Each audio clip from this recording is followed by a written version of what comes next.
Queridos, abra a sua Bíblia no livro dos Salmos. Abra a sua Bíblia no livro dos Salmos. Salmo de número 126. Esse será o texto da nossa exposição nesta manhã. Gostaria de passar uma tarefa às nossas crianças. Se você não tem aí um papel com um lápis de cor, com um lápis, você pode pedir às irmãs lá na recepção e elas vão te fornecer, tá bom? Prancheta, lápis de cor, para que você ouça bem a tarefa que o pastor vai passar. Você possa depois mostrar isso ao seu pai e à sua mãe, tá bom? Então o desenho de hoje você vai desenhar o céu azul, mesmo que ele não esteja azul hoje. Você vai desenhar pessoas com corações radiantes, sem nenhum pecado, todas essas pessoas louvando a Deus. Elas podem estar assim com mãos levantadas, simbolizando um louvor e um reconhecimento do senhorio de Deus. E elas fazem isso porque Deus restaurou as suas vidas. Restaurou as suas vidas. E aí bem no meio do seu cenário, deste mundo novo, desta criação restaurada, você pode colocar a cruz vazia. A cruz vazia. Que simboliza ou aponta para o meio através do qual Deus restaura todas as coisas. Tá bom? Então, um desenho bem lindo, com todo mundo restaurado, corações brilhantes, rios límpidos e puros, uma perfeita relação e harmonia entre os céus e a terra. Esta é a mensagem final, a grande mensagem do texto do livro dos Salmos, no número 126. Vamos ler então o texto que diz: Cântico de peregrinação. Quando o Senhor restaurou a sorte de Sião, ficamos como quem sonha. Então a nossa boca se encheu de riso e a nossa língua de júbilo. Então, entre as nações se dizia: grandes coisas o Senhor tem feito por eles. De fato, grandes coisas o Senhor fez por nós. Por isso estamos alegres. Restaura, Senhor, a nossa sorte, como as torrentes no Neguebe. Os que com lágrimas semeiam, com júbilo ceifarão. Quem sai andando e chorando enquanto semeia, voltará com júbilo, trazendo os seus feixes. Vamos orar mais uma vez? Pai, fala conosco através da Tua palavra. Cativa as mentes e corações diante do Senhor. Renova as nossas forças, restaura a nossa alma. Essa é a nossa oração e nós a fazemos no nome de Jesus. Amém.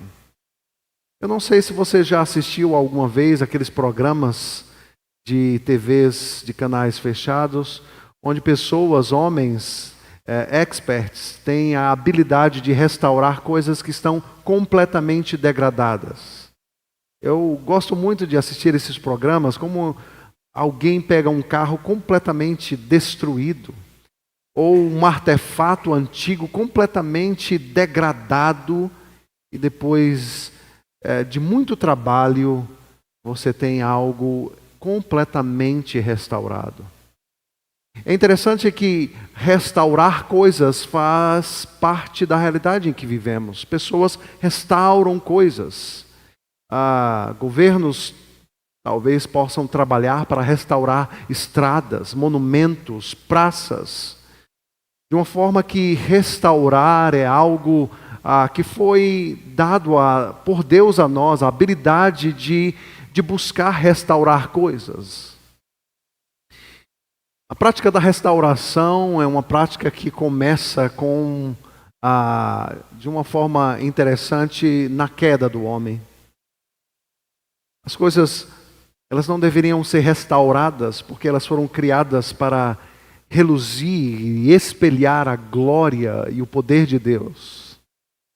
Mas nós sabemos que os nossos primeiros pais decidiram ouvir ou dar ouvidos a outras vozes, e por causa da rebelião que se instalou no coração do homem, e os efeitos causados por esta rebelião atingiram não simplesmente ou somente pessoas, mas coisas. Hoje vivemos num mundo extremamente degradado. Não simplesmente pessoas, mas coisas e tudo que está ao nosso redor está num processo de morte, degradação, e muitas vezes precisa de uma obra de alguém para restaurar.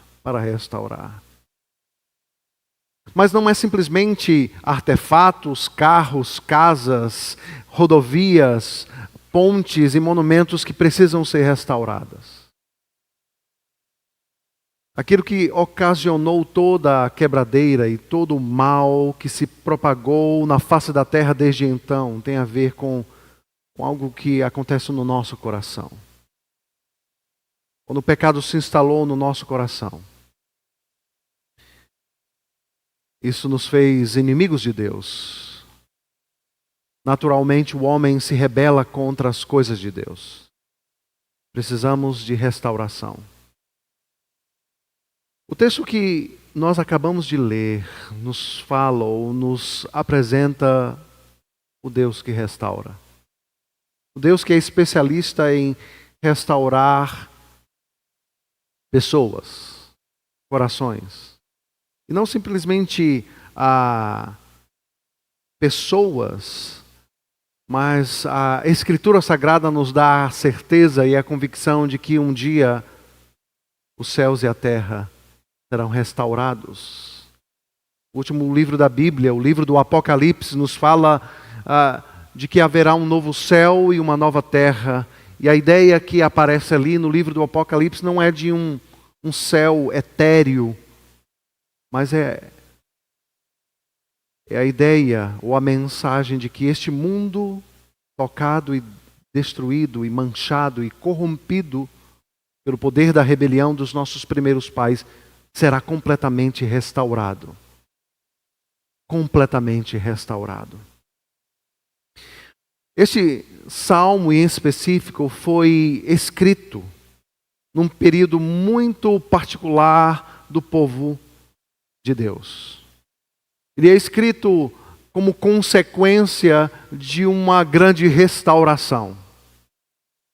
O povo de Deus que foi salvo e resgatado e redimido do seu cativeiro no Egito, rumou e peregrinou durante 40 anos no deserto até tomarem posse da terra prometida a Abraão há 430 anos, daquele ponto para trás.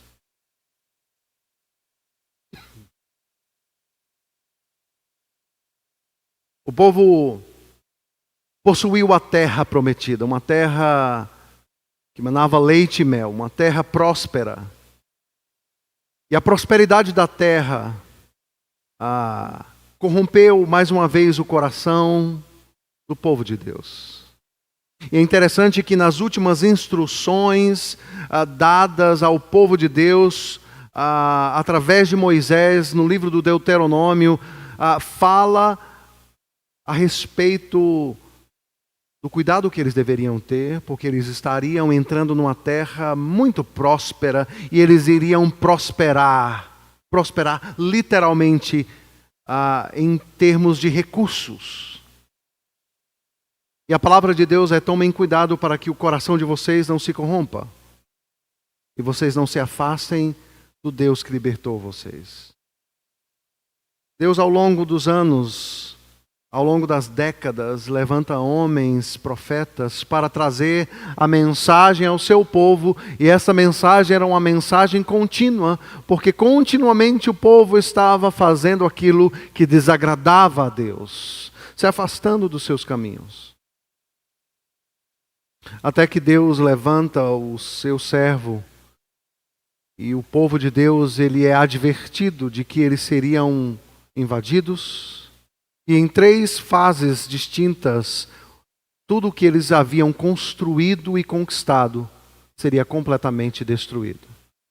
Completamente destruído. E é assim que a Babilônia invade Judá e destrói tudo o que eles haviam construído. Pessoas morrem e as famílias são levadas como escravas a uma terra distante, a terra da Babilônia.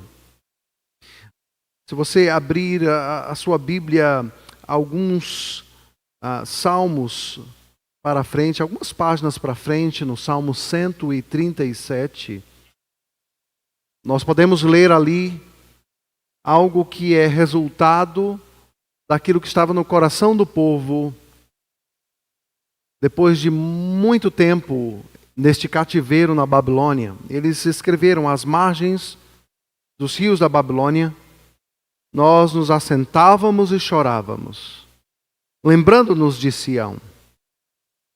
Nos salgueiros que lá havia, pendurávamos as nossas harpas, pois aqueles que nos levaram cativos nos pediam canções, e os nossos opressores queriam que fôssemos alegres, dizendo: cantem para nós um dos cânticos de Sião. O verso 4 nos diz: mas como poderíamos entoar um cântico ao Senhor em terra estranha? Entendem o estado do coração deste povo? Eles não tinham mais razão para cantar. Cantamos quando estamos alegres, normalmente. Apesar de que muitos dos salmos nos ensinam a cantar louvores mesmo em períodos de grande tristeza. Mas o povo de Deus estava desolado. Eles estavam em uma outra terra. Não havia razão para cantar louvores a Deus. Não havia razões para se planejarem, para sonharem, para estabelecerem planos pessoais ou familiares. Eles eram escravos. Eles perderam a sua liberdade.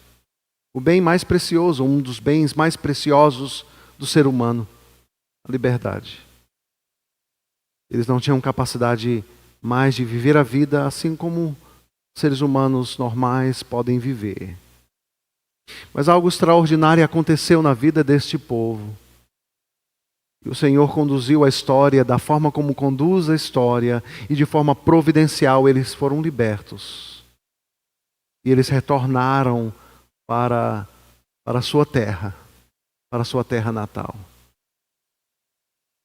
É neste momento que este salmo ele é escrito, neste momento da história do povo de Deus, que eles retornam para o seu lar, para a sua terra, que havia sido prometido e dada por Deus a eles. E é assim que nós lemos o registro dos primeiros versículos, pelo menos dos 3 primeiros versículos. Quando o Senhor restaurou a sorte de Sião, ficamos como quem sonha. Eles readquiriram a capacidade de sonhar, de olhar para o futuro, de se planejar. Eles estavam escravizados, mas agora eles voltaram a ter liberdade. Eles tiveram o seu coração cheio de júbilo e de alegria. O texto nos diz: então a nossa boca se encheu de riso e a nossa língua de júbilo. Eles estavam gratos a respeito daquilo que Deus tinha acabado de fazer na vida deles. Porque não tinham a capacidade mais de sonhar, ou de se planejar, ou até mesmo de ter razões para se alegrarem na vida. Agora este povo está se regozijando diante da presença de Deus, porque o Senhor fez algo grandioso, grandioso na vida deste povo. É notória a restauração, a mão de Deus, quando os seres humanos são visitados por esta graça que nos faz restaurar ou resgatar um propósito que não há mais, Mas aquilo que Deus havia feito na vida deles foi tão grandioso, tão maravilhoso, que não foi somente eles que podiam estar expressando a sua alegria, o seu louvor, a sua gratidão, mas as nações vizinhas eram ou foram testemunhas da obra e do poder de Deus, Eles estavam cientes disso. Então, entre as nações se dizia: grandes coisas o Senhor tem feito por eles. De fato, grandes coisas o Senhor fez por nós. Por isso, nós estamos alegres. Há aqui um senso de reconhecimento. Deus fez.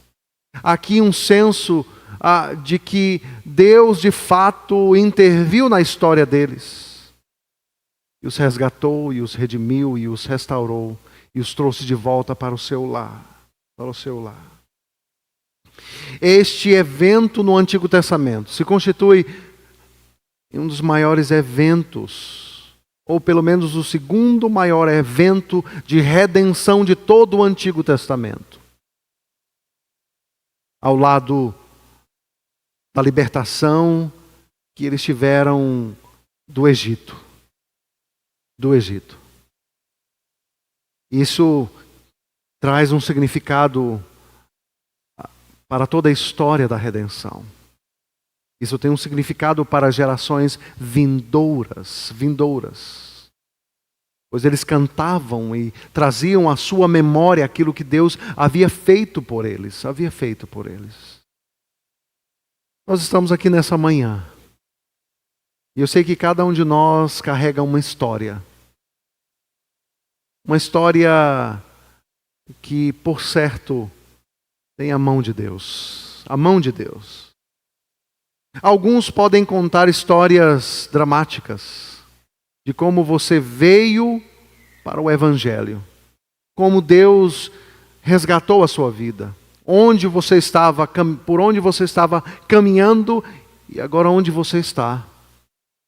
Talvez alguns de nós aqui possa dizer: olha, pastor, se Deus, se Cristo, se o Evangelho não tivesse resgatado a minha vida, eu não estaria mais nem vivo. Quantos de nós pode falar assim? Alguns de nós, talvez até vivêssemos vidas muito boas, obrigado.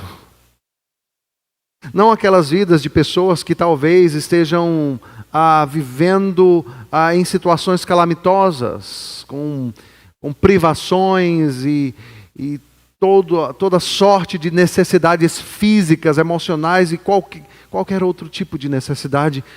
Mas não, talvez vocês vivessem uma vida muito boa, muito regrada, muito estruturada, aparentemente muito feliz e cheia de realizações, mas até que você percebeu que nada daquilo que você havia conquistado o fazia merecedor diante de Deus e ter os seus pecados perdoados. E o Evangelho tocou o seu coração e transformou a sua vida. Cada um de nós possui histórias. Histórias de como Deus restaurou as nossas vidas, como Deus nos trouxe, como diz a Escritura, do império das trevas para o reino do Filho do seu amor. Você pode, talvez, testemunhar de eventos ou episódios onde Deus restaurou situações financeiras ou relacionamentos. Todos nós podemos louvar a Deus, porque o Senhor Deus tem feito grandes coisas em nossas vidas. Talvez coisas que você nem reconheça ou nem perceba, mas Deus está fazendo. Deus é um Deus misericordioso e gracioso, amoroso para com cada um de nós. Cada um de nós. Mas não é fato de que vivendo a vida e mesmo reconhecendo aquilo que Deus fez e faz por nós, vivemos num mundo quebrado, onde normalmente as coisas não funcionam. Somos surpreendidos às vezes por situações inusitadas que roubam a nossa alegria. Às vezes somos assaltados por situações difíceis, extremamente difíceis. Desafios, obstáculos, para não dizer gigantes que se avizinham. Quem de nós não pode dizer aqui, mesmo depois de reconhecer Cristo como seu Senhor e Salvador, não esteja passando ou tenha passado por momentos grotescos e difíceis, onde não há prazer, não há talvez alegria? Todos nós estamos vivendo num mundo caído e quebrado. Perdemos coisas, perdemos pessoas, podemos perder emprego e podemos sofrer profundas tristezas nesta vida. É assim que voltamos para o texto e podemos perceber uma mudança na voz do Salmo. Os versos 4, 5 e 6 vão nos trazer uma nova mensagem.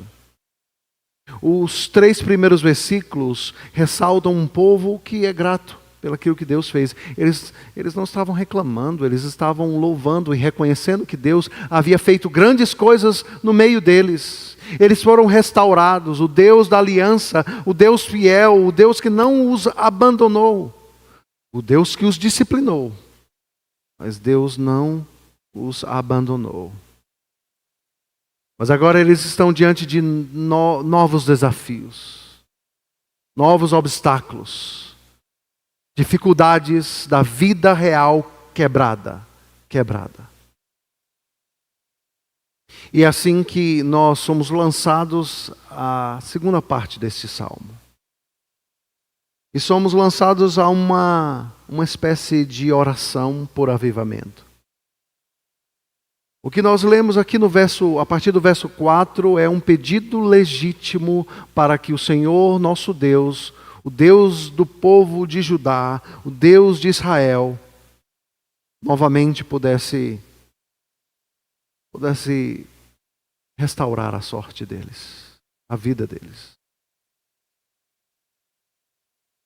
E para ilustrar a profundidade deste pedido ou desta oração, o salmista se utilizará de metáforas, de figuras que são bem familiares para qualquer judeu. Ele vai se reportar a pelo menos 2 figuras. A primeira delas, um fenômeno natural que ocorre na Palestina, na região do Negueb, uma região extremamente árida, seca, que passa muitas vezes anos sem ver uma gota de água dos céus. Uma região morta, cinza, seca.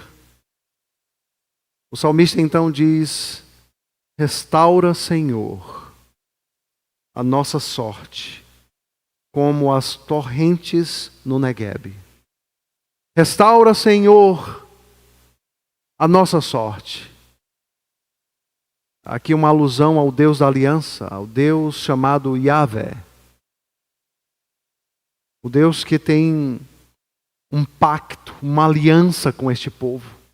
Um Deus que não volta atrás das suas palavras. Um Deus que é fiel a tudo aquilo que Ele falou e prometeu ao seu povo.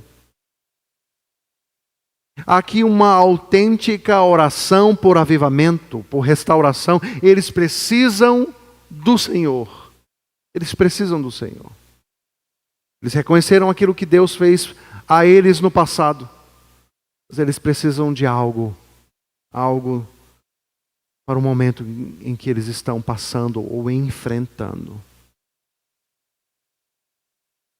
De tempos em tempos, então, a região do Negueb é lavada e banhada por grandes torrentes. Grandes torrentes. É até interessante, se você acessar a internet, o YouTube, e colocar lá as torrentes do Negueb, você vai ver vários vídeos que mostram ou registram esses fenômenos de chuvas torrenciais que mudam completamente o cenário da região. Aquilo que estava seco e árido passa a ser verde e cheio de plantas e com uma vegetação exuberante.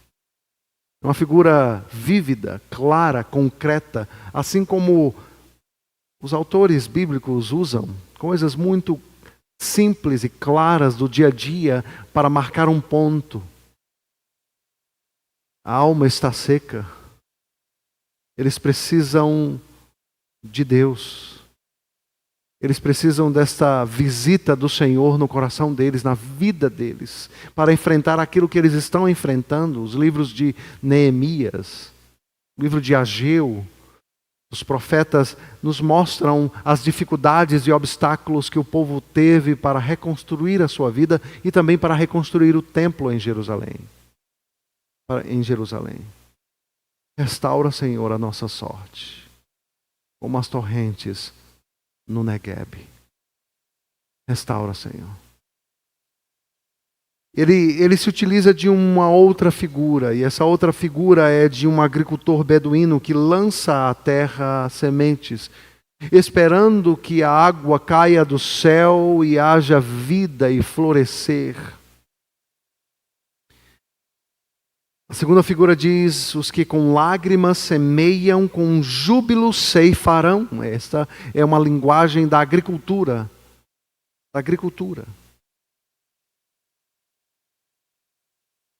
Quem sai andando e chorando enquanto semeia, voltará com júbilo trazendo os seus feixes.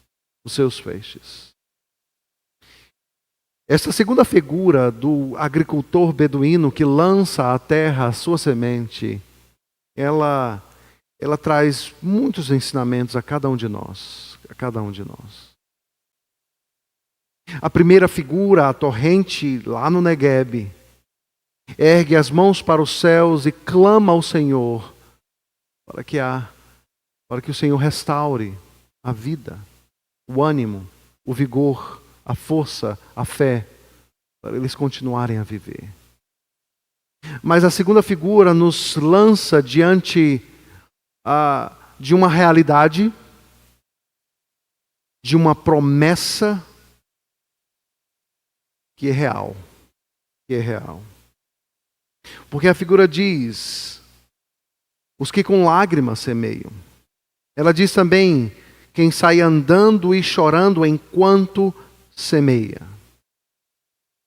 Essa é uma realidade não somente para o povo de Judá, há mais de 2.500 anos atrás, sendo este um povo de Deus. Eles eram um povo de Deus, mas eles estavam sofrendo por uma série de circunstâncias. Olhamos para a Escritura Sagrada e constatamos, de uma forma simples e clara, que os servos de Deus em toda a história sofrem e não são poupados de passarem por situações desafiadoras, situações externas e situações internas. Nós podemos ler na Escritura Sagrada grandes servos do Senhor, e falar do apóstolo Paulo. Olhando para o Antigo Testamento, podemos olhar e ver na vida de Jó, servo de Deus. Um homem que talvez existam poucos paralelos em toda a Escritura a respeito de um homem que sofreu o que poucos sofreram. A vida sobre a face da terra É uma vida de sofrimento. Mas não podemos deixar de olhar de uma forma direta para o nosso Senhor. Este que se fez homem habitou entre nós. Este que Isaías, referindo-se a respeito dele, diz: ele é o servo de dores, que sabe o que é sofrer. Que sofreu a oposição do mundo desde a sua infância. Desde antes de vir ao mundo, já sofria ameaças de morte. Ameaças de morte.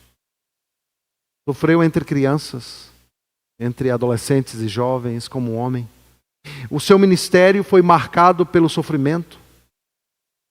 E ele que não merecia nada daquilo, pois era um homem santo que não conheceu o pecado. Plenamente Deus e plenamente homem. Mas ele se humilhou, assumindo a forma de servo, de homem, viveu a sua vida e sofreu todo tipo de oposição e ataques de homens, de todas as hostes espirituais celestiais. Foi tentado por Satanás no deserto, mas diferentemente do primeiro Adão, ele venceu este confronto cósmico espiritual. Aquele que rumou como ovelha muda perante os seus matadores. Aquele que provou do seu amor para com pecadores como eu, como cada um de nós aqui.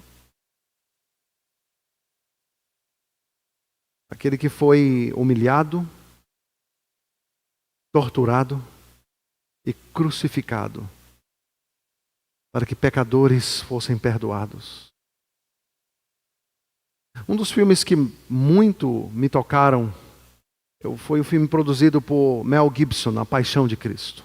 Não sei quantos irmãos aqui tiveram a oportunidade de assistir aquele filme, extremamente realista. Eles fizeram uma pesquisa profunda a respeito dos métodos de tortura e a pena de morte no Império Romano. E como Cristo foi quase morto quando fora açoitado, antes de ser crucificado.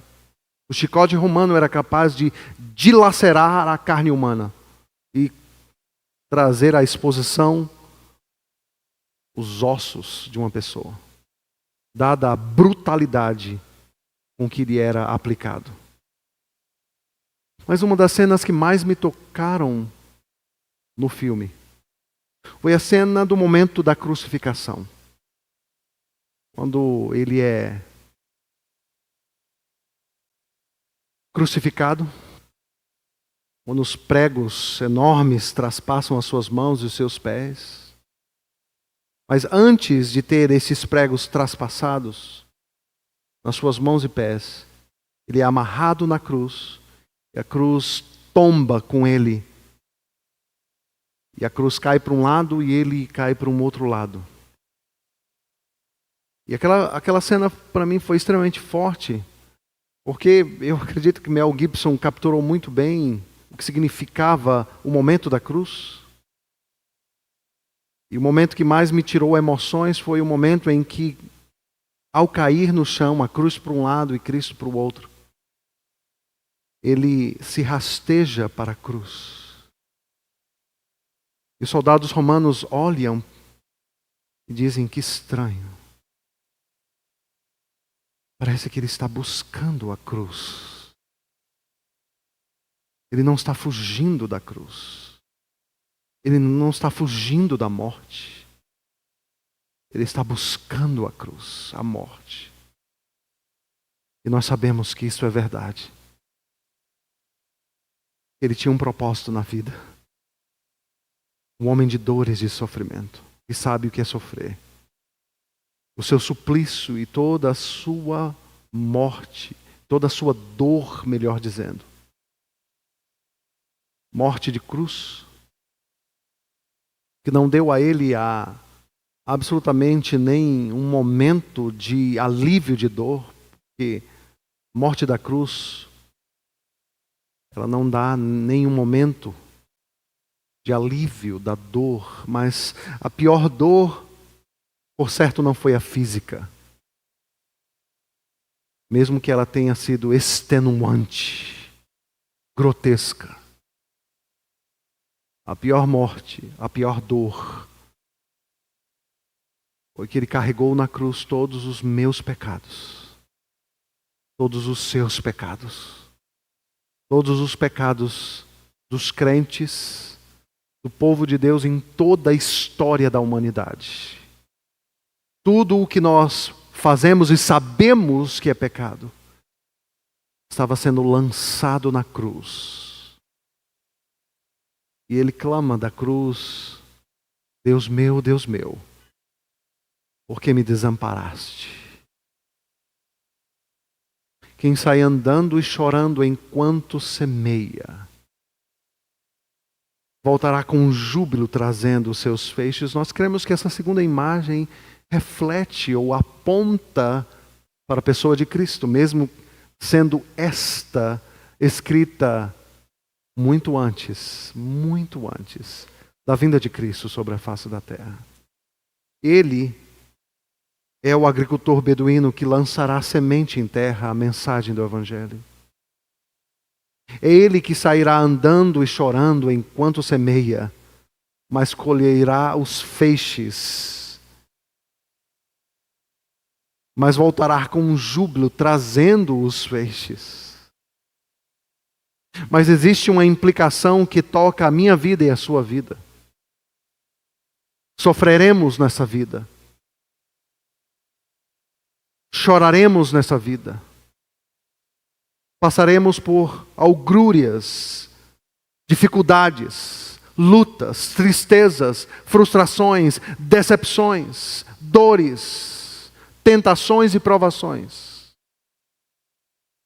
Mas existe uma esperança, existe uma promessa, existe uma certeza que o texto nos dá.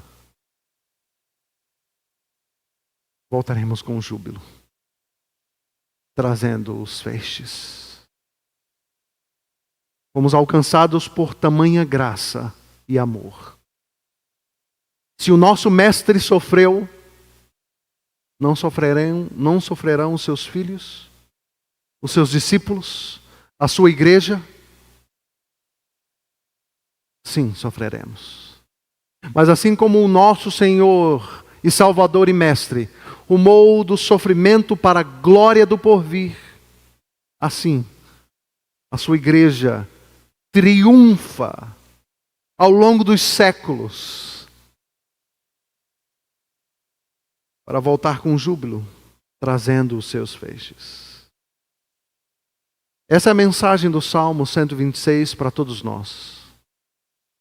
Permaneçam fiéis, olhando para Cristo, amando o Senhor. Eu não sei como está o seu coração nessa manhã. Eu não sei como estão os seus relacionamentos. Vocês estão em frangalhos. Mas eu sei de uma coisa: Deus é o Deus restaurador. É o Deus que restaura. Ele é especialista em restaurar vidas, homens. Ele é o Deus restaurador. Eu não sei as lutas e as provações que você está passando. Mas eu sei de uma coisa: existe um Deus que não está distante ou à toa. Ele conduz a tua vida segundo a sua santa e soberana vontade. Mas eu tenho que te dizer que o caminho não será um caminho fácil. A mensagem que diz: pare de sofrer, creia em Deus e pare de sofrer, é mentirosa, é enganadora. Homens e mulheres ao longo dos séculos da história da igreja padecem, sofrem, derramam lágrimas, mas eles têm uma esperança real e verdadeira. Eles voltarão com júbilo, trazendo os seus feixes. Porque Cristo morreu, ressuscitou. Nós temos a esperança viva, não morta. O Senhor é capaz de restaurar a sua vida. Se você não tem a certeza de que Ele é o teu Senhor, o teu Salvador. Deus é poderoso para restaurar o teu casamento, os teus relacionamentos. Deus é poderoso para te dar graça, para que você continue semeando e lançando a semente ao solo. Para que assim, juntos como igreja, aguardemos a volta de Cristo, um novo céu, uma nova terra. Que Deus nos abençoe. Muito obrigado por nos acompanhar até o final deste vídeo. Para receber mais reflexões e ficar por dentro dos próximos conteúdos, te convidamos a seguir as nossas redes sociais que estão na descrição. Alguns vídeos aparecerão na tela, caso queira continuar nos assistindo. Abraço e até a próxima!